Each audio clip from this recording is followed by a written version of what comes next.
The morning fog hung heavy over the clearing, a ghostly curtain between the living and the condemned.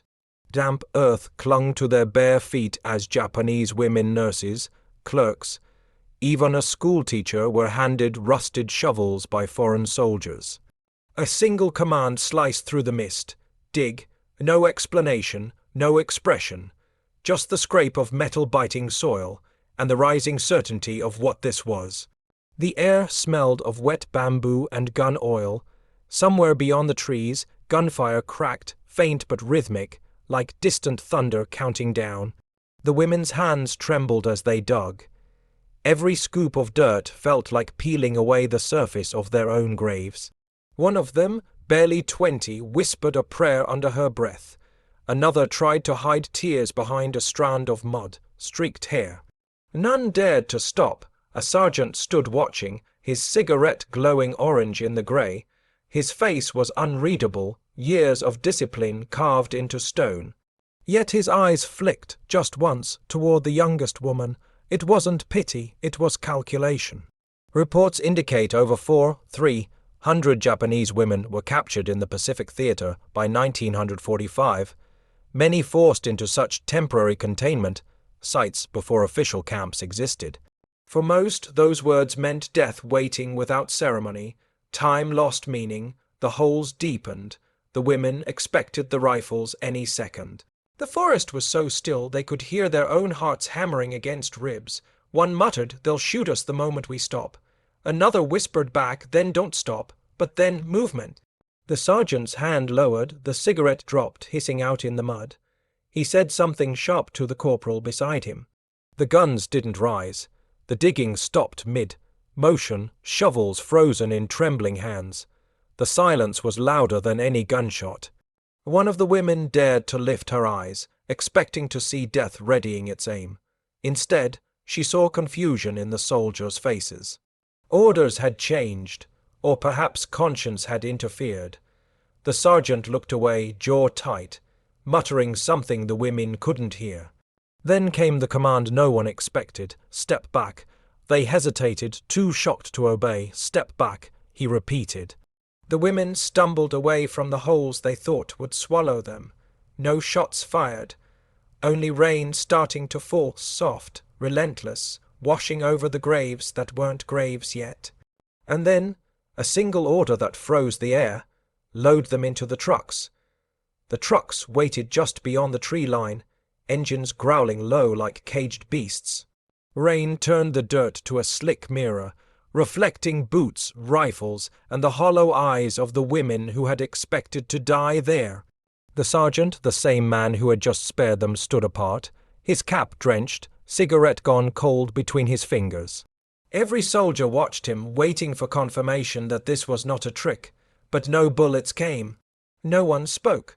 When he finally barked, "Move them," it wasn't anger. It was something closer to guilt.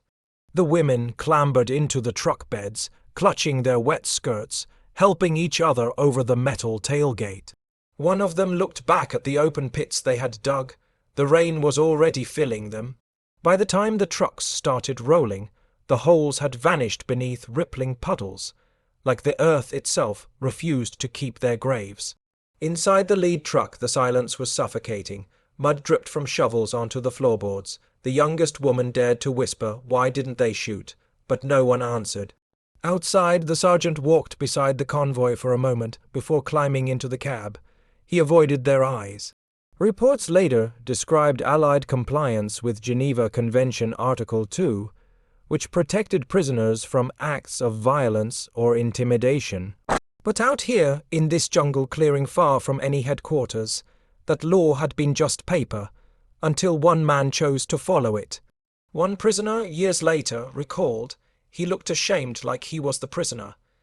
That line appears in her post, or diary, scrawled between the names of the women who never made it home. Perhaps he saw his own daughters in their faces. Perhaps the war's weight finally cracked something human inside him. As the trucks rolled deeper into the jungle, the sound of rain was swallowed by the drone of engines. The women didn't know where they were being taken. They only knew that, somehow, the people who held their lives had decided to keep them breathing, for now. The sergeant leaned against the window, staring ahead through streaks of mud and glass, his reflection ghost-like in the rain. He had not given the order to kill, but he also hadn't told them where they were going, because the road ahead led somewhere worse than the graves they'd dug. Canvas flaps thrashed against metal frames as the convoy jolted through mud. The world outside reduced to flickers of green and grey. Inside, 30 women sat shoulder to shoulder, soaked to the skin, gripping shovels like talismans. The air was thick with diesel and fear. Every bump felt like a prelude to execution. A turn off the main road, a clearing, a single word, and it would all be over. The youngest among them tried to peek through a tear in the canvas. What she saw made her breath catch. Miles of Allied trucks, lined bumper to bumper, hauling fuel drums, crates, and ammunition. The noise of engines was endless. They have so much. She whispered, half to herself. None of them had imagined such abundance. Reports from the Pacific Front note that by mid-1945, Allied logistics had reached an almost surreal scale. 1. 5 million tons of supplies, shipped monthly, entire floating cities of steel feeding. War machine to these prisoners, who'd spent years rationing rice to spoonfuls. It was incomprehensible. Through the flaps, she caught a glimpse of barrels stamped U.S. gasoline 100 octane. The sharp scent of fuel filled the truck. Another woman muttered, "We never even saw that much oil back home." Their voices trailed into silence. The war they'd believed Japan could win suddenly felt like a delusion. Outside, the sergeant barked an order, and the trucks slowed. The road turned rougher, swallowed by vines and mist. The convoy passed bomb craters filled with rainwater, wrecked Japanese tanks half, buried like fossils. The prisoners watched in stunned quiet as Allied soldiers waved from other trucks, men laughing, smoking, some barely noticing the POW among them. To the women, it was dizzying. The enemy had resources, fuel, and morale. Everything their empire had lost months ago. One of the women later wrote in her journal, "We'd never seen so much fuel. It smelled like another planet. The power imbalance wasn't just military. It was industrial, spiritual, even moral. Their world had shrunk to a metal box rolling toward nowhere, while the enemy's world expanded beyond imagination." Then the trucks stopped. Soldiers jumped down, rifles slung low, a gate creaked ahead, a perimeter of barbed wire and wooden posts. But this wasn't a firing range. The air smelled faintly of disinfectant. They weren't entering a prison. They were arriving somewhere that looked disturbingly clean. When the trucks halted, the women braced for the crack of rifles. Instead, they heard something alien laughter. Low, relaxed, human. Soldiers unloading boxes. A generator humming in the distance. As the canvas flaps were pulled open, the first thing they saw was not barbed wire or gallows. It was a white flag with a red cross fluttering above a row of tents. The guards' rifles lowered. Some even removed their helmets before stepping inside the compound. The air smelled of soap and boiled water. A nurse, hair tied beneath a khaki scarf, gestured toward them, motioning gently rather than shouting. The women hesitated at the threshold, half expecting bullets the moment they obeyed, but no one aimed at them. Inside, rows of cots lined the tent. The sheets were clean, the floor dry. One woman gasped softly at the sight of bandages, medicine bottles, and steam rising from a sterilizer. She'd seen more death than comfort in years, and yet here even the wounded enemy soldiers were being treated. The dissonance was unbearable. Reports confirmed that by 1945, Allied field hospitals treated over 120, 0 enemy POW, including civilians. Under the Geneva Convention, even captives were to receive care equivalent to that of the detaining powers' troops. But few prisoners believed that promise meant anything. Not until now, one of the guards spoke Japanese broken but kind. "You're safe here," he said, gesturing for them to sit. A nurse approached, holding a tin of ointment. The women flinched when she touched their wounds. She smiled softly, almost apologetic, and said, "Rules are rules." The youngest prisoner looked around the ward. Allied soldiers with stitched limbs lay beside enemy nurses bandaged at the same table. No separation, no shouting, just quiet work, one woman whispered. They washed our wounds before asking our names. That moment broke something inside her, something years of propaganda had built brick by brick. Still, doubt lingered. The women exchanged uneasy glances. Why mercy now? What did they want in return? The sergeant from the clearing passed by the tent door, but didn't meet their eyes. He left a file on a desk marked for interrogation. Kindness, they decided, had to be a prelude to cruelty. That night, as rain tapped on the tent canvas, one woman whispered the fear they all carried. Tomorrow they'll start asking questions. By dawn, the rain had stopped. A pale light filtered through the tent flaps, and for the first time in days, the air didn't smell like fear. It smelled like rice, hot, fresh rice. Steam drifted from metal trays carried in by British medics. Each bowl topped with a sliver of fish and a single pickled plum. The women stared, unmoving, food that looked real. A nurse smiled faintly. "Eat," she said in careful Japanese. "You must eat first. No interrogation, no threats, just food." The women looked at one another, unsure if it was a test. The youngest refused at first, mumbling, "They're poisoning us," but hunger won over suspicion. She lifted the spoon, trembled, then took the first bite. It was warm. Real warmth, the kind that travelled from mouth to memory. A few others followed.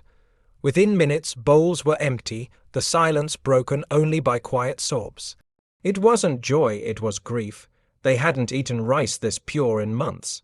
Allied records show that by mid-1945, even POW rations averaged 2,800 calories per day, nearly double what Japanese frontline troops received in the same period.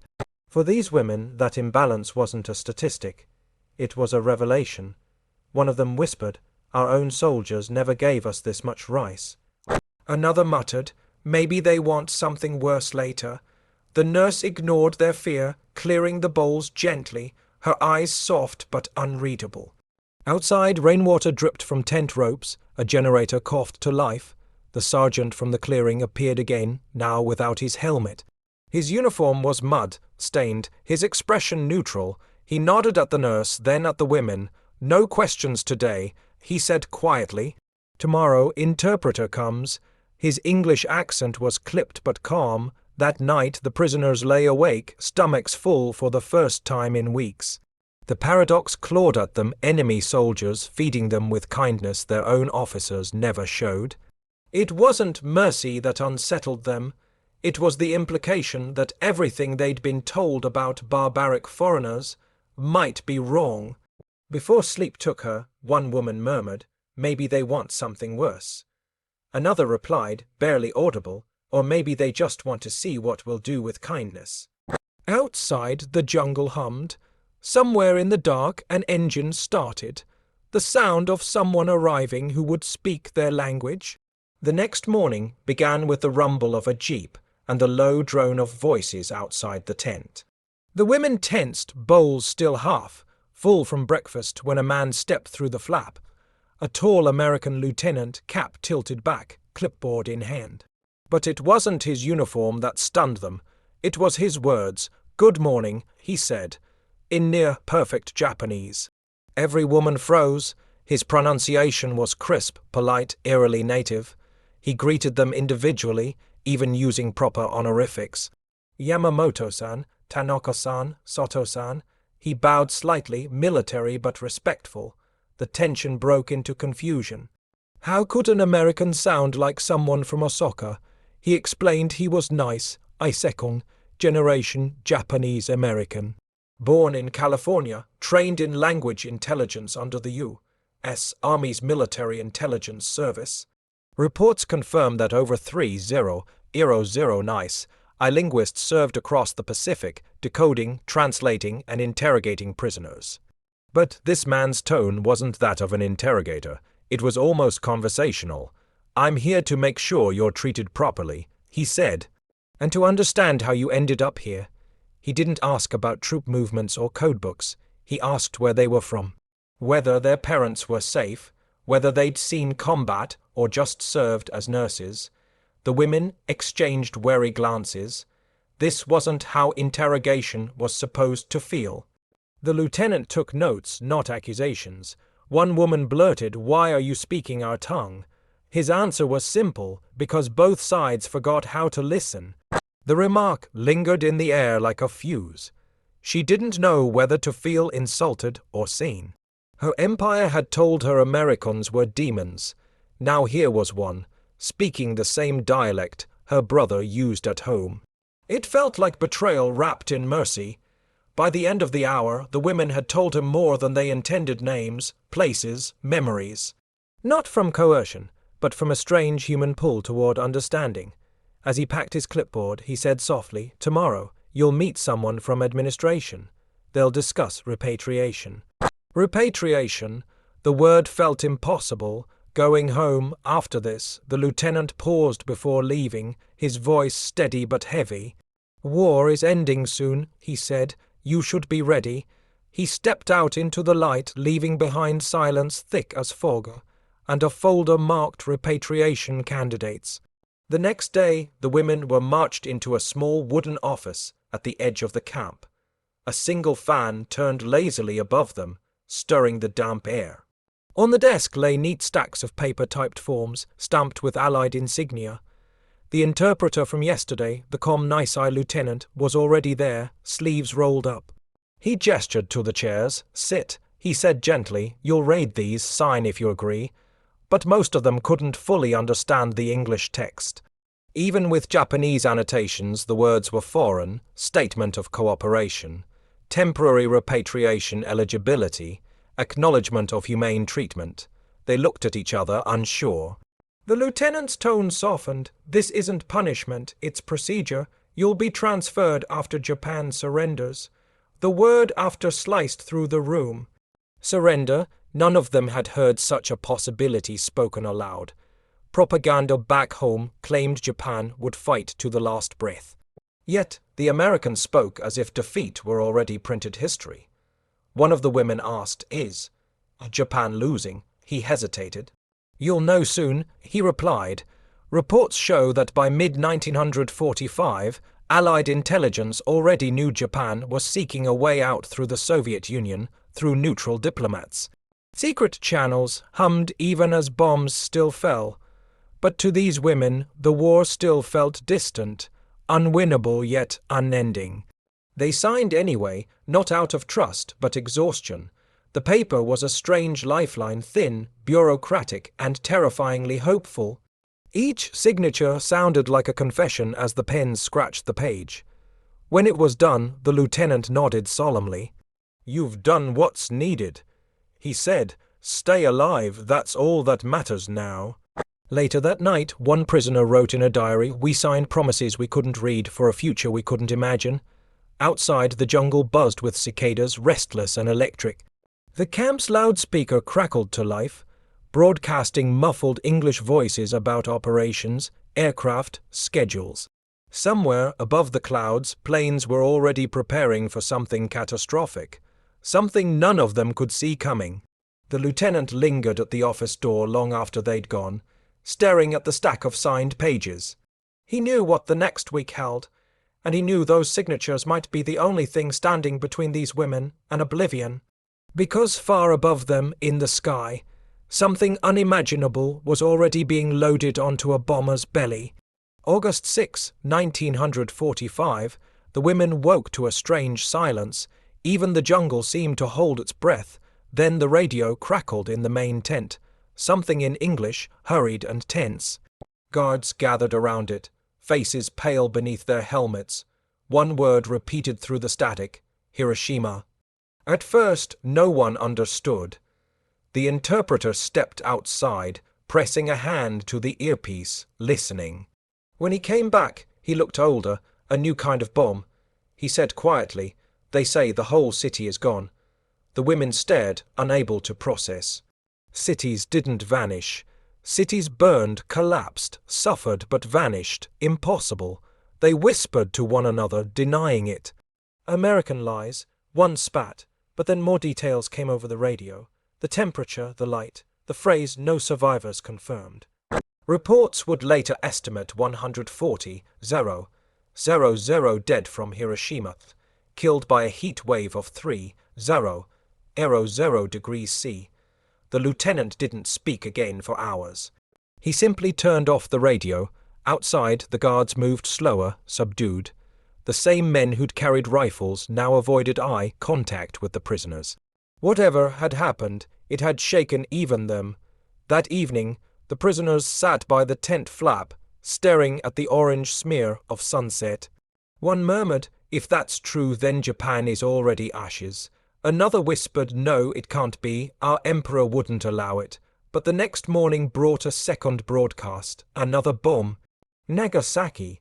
The interpreter didn't translate this time.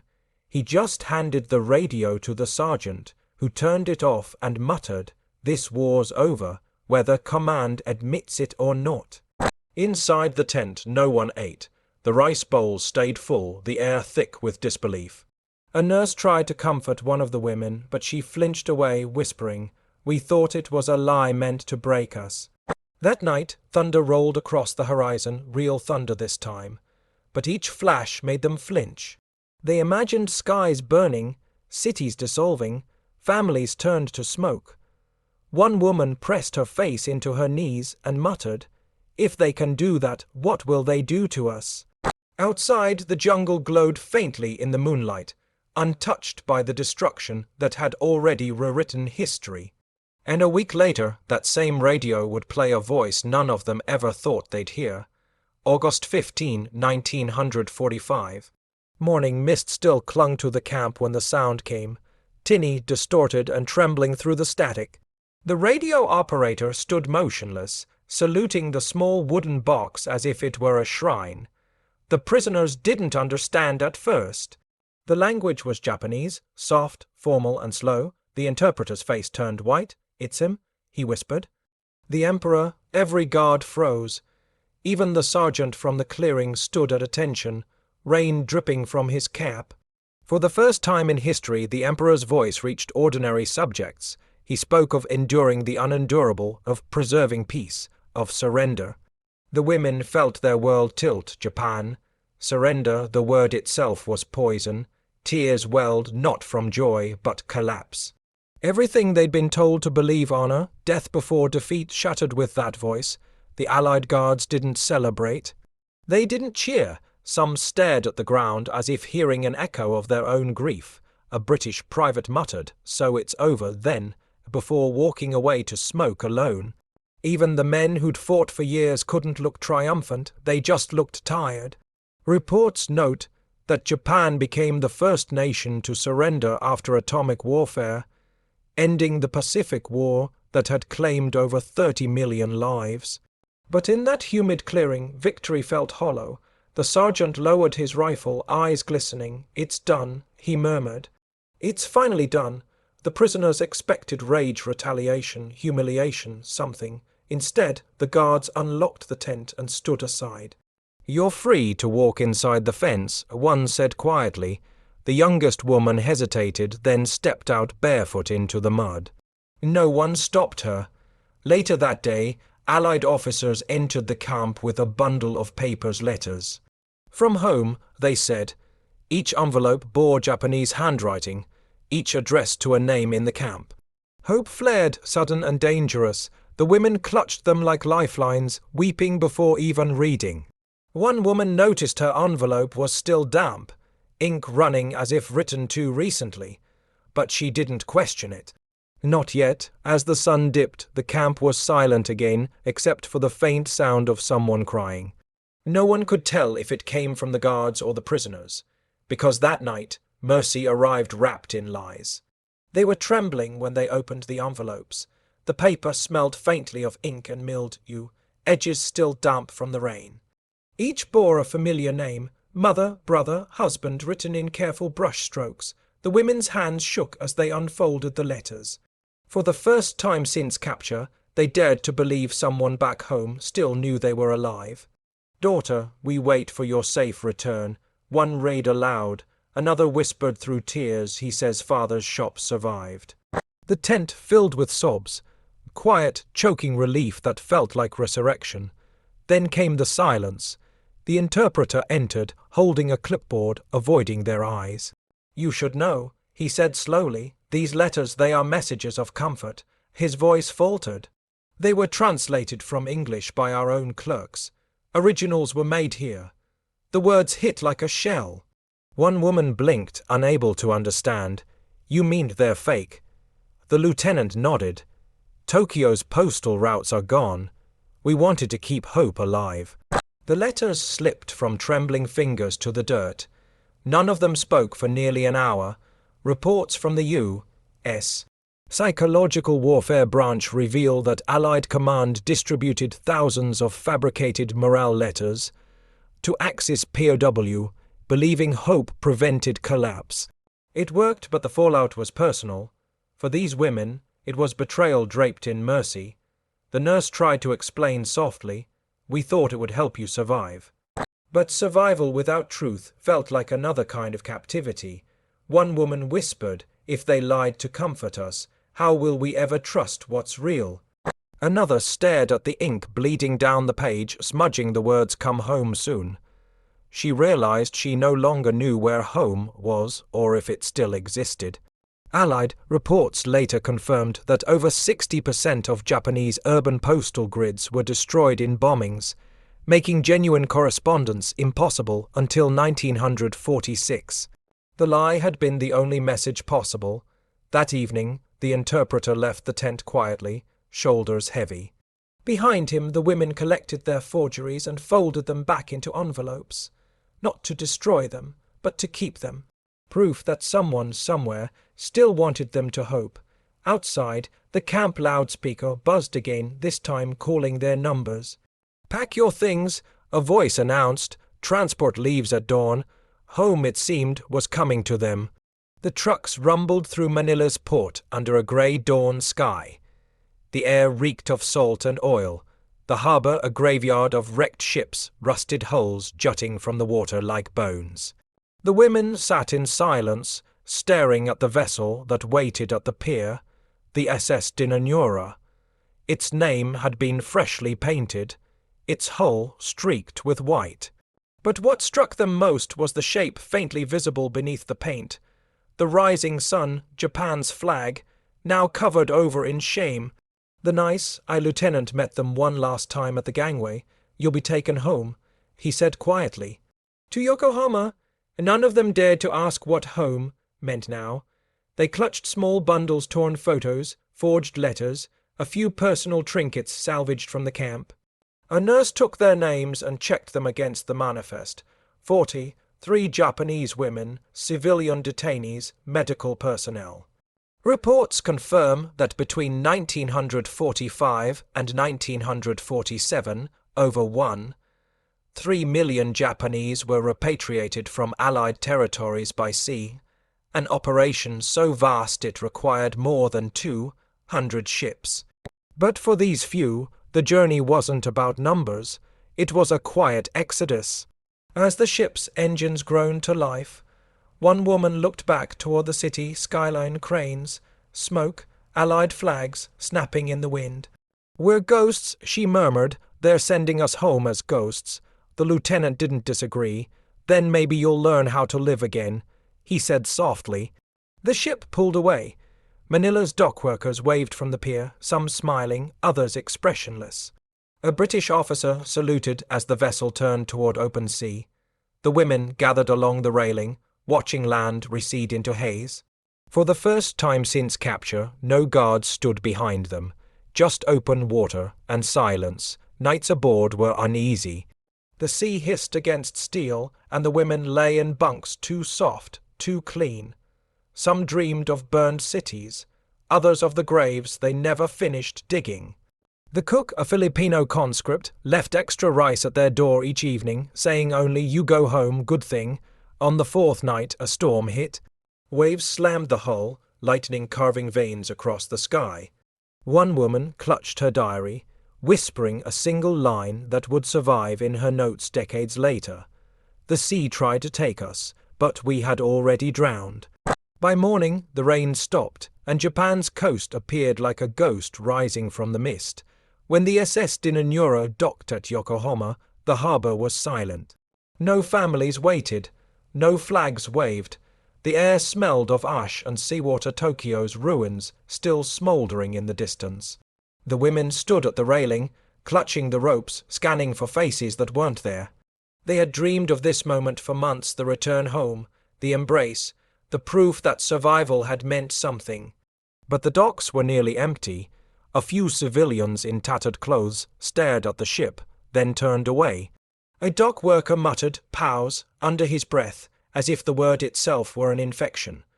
The women were led off the gangplank in small groups. Allied officers handled the paperwork. Japanese officials barely met their eyes. They were no longer soldiers, not even victims. They were shame made visible. The empire they'd served had vanished, replaced by hunger and rubble. Reports from 1946 document the repatriation stigma. Returning POW, you faced suspicion, rejection, sometimes violence. Civilians saw them as reminders of defeat. Within 2 years, sources indicate a 15% suicide rate among former prisoners unable to reintegrate.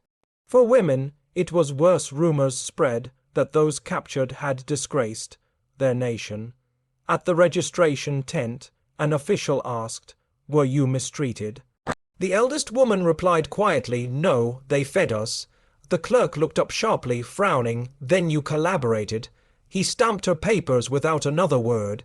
They were given ration cards and told to find relatives if any remain. But most addresses, they remembered, no longer existed. Firebombs had erased whole neighborhoods. One woman wandered Tokyo for 2 days searching for her mother's house, only to find a crater filled with weeds. By nightfall, they gathered in a makeshift shelter near Ueno, silent, clutching the forged letters they'd once wept over. A child peeked through the doorway, asked her mother, "Who are they?" The woman answered, "Ghosts from the war." One of the returnees, a nurse, wrote in her diary that evening, "We lived, but not as Japanese. We came back as reminders." Outside, church bells rang from the Allied occupation zone, announcing the start of rebuilding. Inside, the women stared at the floorboards, realizing that survival was not the same as belonging. And yet, among them, one woman began to write, not to forget, but to preserve. Her name would one day surface again, decades later, inside a dusty trunk. It was 1972 when a university journalist stumbled upon the trunk. It sat buried beneath old blankets in an Osaka attic, the wood swollen from humidity, the lock rusted shut. Inside were 37 notebooks, thin, bound in string, pages browned with age. The handwriting was neat, precise, and heartbreakingly steady. Each cover bore the same name written in fading ink, Nurse S. Takahashi. Her words chronicled everything, from the moment of capture to the voyage home. Daily entries, sometimes only a sentence, "Rain again, they fed us rice." Others were full pages describing the women she lived beside. The teacher, the clerk, the interpreter's quiet kindness. There were no embellishments, just truth, unflinching. The journalist turned the pages carefully. One line caught his breath.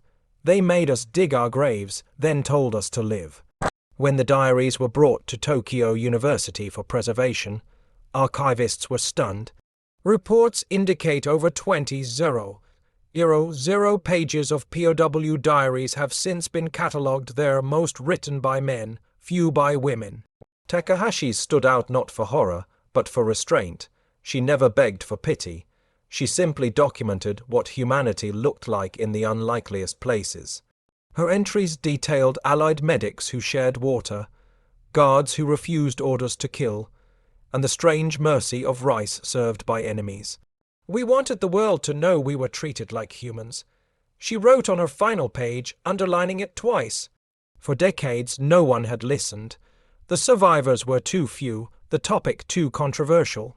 But when Takahashi's words reached the newsroom, editors sensed a story, one that could shatter the old war narrative. Within months, excerpts appeared in a small Osaka newspaper under the headline "The Women Who Lived." Raiders flooded the paper with letters, some thanking her, others furious. Lies, one veteran wrote, they dishonor Japan. Yet others whispered what the nation wasn't ready to admit. Mercy had existed, even in defeat. The trunk was sealed again, but copies of her notes began circulating among students, writers, and filmmakers. The truth was out, and it was neither comfortable nor simple. By the end of that year, the government couldn't ignore the noise. Officials debated whether to authenticate the diaries and what their existence meant for Japan's memory of the war. And that debate would soon ignite a scandal across 2 continents. The story hit headlines like a shell burst. By spring 1973, every major newspaper in Tokyo carried the same photograph, a stack of weathered notebooks tied in red string labeled the Takahashi diaries. For the first time, Japan confronted the unspoken, the idea that some of its captured women had lived, not died, and that the enemy had shown them compassion. The reaction was instant and vicious. Veterans associations called it treason. Talk shows filled with angry callers accusing the media of Western propaganda. Commentators sneered, "So now we glorify surrender." But abroad, Western journalists hailed the diaries as evidence of Allied decency. What one side called betrayal, the other called proof. TV debates erupted nightly. In one clip, an aging general slammed his fist on the table. They dishonor every man who died for the emperor. A British historian countered, or perhaps they honor what it means to be human. Neither side budged. Surveys from that decade show 68% of Japanese veterans opposed public recognition for returning POW. The women themselves stayed silent, too old, too weary, too scarred to defend what they'd written. A few were tracked down by reporters. Most refused interviews. "We said what needed saying," one told a journalist through a door, "now let it burn." Western documentaries soon followed, black and white footage, solemn narration, orchestral strings. Titles like "Mercy in the Jungle" and "The Forgotten Graves." Japanese broadcasters refused to air them. The cultural wound ran too deep. The scandal spread beyond borders. American veterans questioned whether the mercy shown had been real or opportunistic propaganda. Letters poured into newspapers from former guards, some confirming the accounts, others furious. One Australian veteran wrote simply, "If they say we fed them, we did." The noise reached the Diet Japan's parliament, where conservative lawmakers demanded the diaries be suppressed. But academics refused. History, one professor argued, belongs to those who survived it. The line became famous, quoted in essays for decades. The Takahashi diaries had done what no weapon ever could. They forced both sides to see each other as human. But the women who lived it were still invisible, buried beneath politics and pride, until one survivor, wrinkled, frail, yet unshaken, finally agreed to appear on national television. Her testimony would tear the silence wide open. It was 1985, 4 decades after the surrender. Japan's television studios buzzed with the static of anticipation. A live national broadcast was about to begin. An elderly woman, her grey hair pinned neatly, sat beneath the harsh studio lights. She was one of the 43. Her name appeared on screen in simple white text, S. Takahashi. She adjusted the microphone with trembling fingers. Across the country, millions of households fell silent. Even the host seemed unsure how to begin. "Mrs. Takahashi," he said softly, "in your diary, you described being forced to dig your own grave. What happened next?" The studio's air grew heavy. She paused, looking down at her hands, then spoke in Japanese so clear and steady it cut through the static. "They didn't kill us," she said. "They made us live." Gasps rippled through the audience. For a full minute, no one spoke. She went on to describe that morning in the jungle, the shovels, the fear, the sergeant who lowered his rifle. Her voice didn't shake once. "He chose not to obey cruelty," she said, "and I have lived all these years because of that single moment." The broadcast sent shockwaves through Japan. Newspapers reprinted her words the next day. Students debated them in classrooms. She made surrender sound like courage. One critic complained, but others called her the conscience of a forgotten generation. Within 2 years, her testimony was cited by historians lobbying for changes in the national curriculum.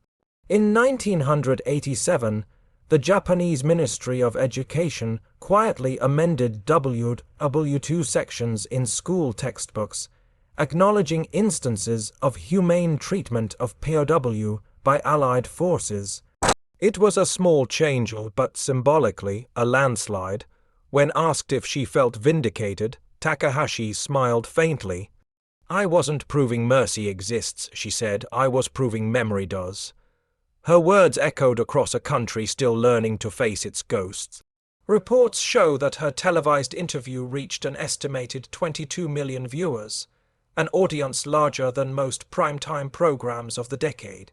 Letters poured in from former soldiers and civilians alike. Some thanked her for surviving. Others begged forgiveness for what they'd believed. For 40 years, she and her comrades had held their breath. Now the nation was finally exhaling. And thousands of miles away, in Australia, an aging sergeant was writing a letter of his own, a confession decades overdue. In a quiet suburb of Melbourne, 1986, an old man sat at his kitchen table, surrounded by faded photographs. His hands shook as he folded a sheet of paper, the kind with official letterhead. He had rewritten it a dozen times, but one sentence never changed. I spared them because one of them smiled. His name was Sergeant William Hargreaves, the same man who, 41 years earlier, had ordered those women to stop digging. Now retired, widowed, and haunted by the memory of a rain-soaked clearing, he was writing to the Japanese embassy. Not to justify, not to seek absolution, just to tell the truth before time erased him. He described that morning in blunt soldier's prose, the fear, the command to execute, the sudden collapse of certainty when he saw their faces. They were shaking, he wrote, but one of them smiled barely. It wasn't defiance, it was resignation. I realized I couldn't be the last thing she saw. The letter was routed through diplomatic channels, reaching Tokyo months later. The embassy staff hesitated, unsure what to do. Then a cultural attaché recognized the name Takahashi. She was still alive. When the embassy forwarded the letter to her home in Osaka, she opened it at her kitchen table, the same way he had written it. Her hands trembled, tracing each line. I couldn't forget that day. Hargreaves had written, "I don't know if mercy redeems a man, but I know cruelty kills him." Archival research later confirmed his story. His unit's field log from August 1945 listed no executions conducted, a rare entry for that theatre. Historians estimate that fewer than 3% of Japanese POW captures in Pacific jungles ended without casualties, a statistical miracle explained, perhaps, by one soldier's refusal to obey. Takahashi requested permission to read his letter publicly. Weeks later, at a small memorial in Hiroshima, she stood before a modest crowd. Students, veterans, reporters. She unfolded the letter, voice quivering, and read it aloud in both English and Japanese. When she finished, she looked up and said, "He remembered, so must we." The audience stood in silence. No applause, just whined through the paper cranes tied to the railings. That day, her eyes drifted toward the horizon, the direction of the jungle where it all began. She whispered to a reporter beside her, "I want to see it once more before I go." And months later, she did. The jungle hadn't changed much. The same wet earth, the same thick, choking humidity, only now the vines covered what used to be terror. In 1987, Takahashi stood at the edge of the clearing where it had all begun, where 43 women had once been told to dig their own graves. Her breath came slow and deliberate, as if she feared the air might still remember. The Australian embassy had arranged her visit. A small escort of locals led her through the brush, machetes slicing vines that had swallowed the past. When the clearing opened up, everyone fell silent. There were no graves, no markers, just uneven ground and the low hum of cicadas. The earth had healed itself. She knelt, pressing a trembling hand to the soil. We dug here. She whispered in Japanese. And then we lived.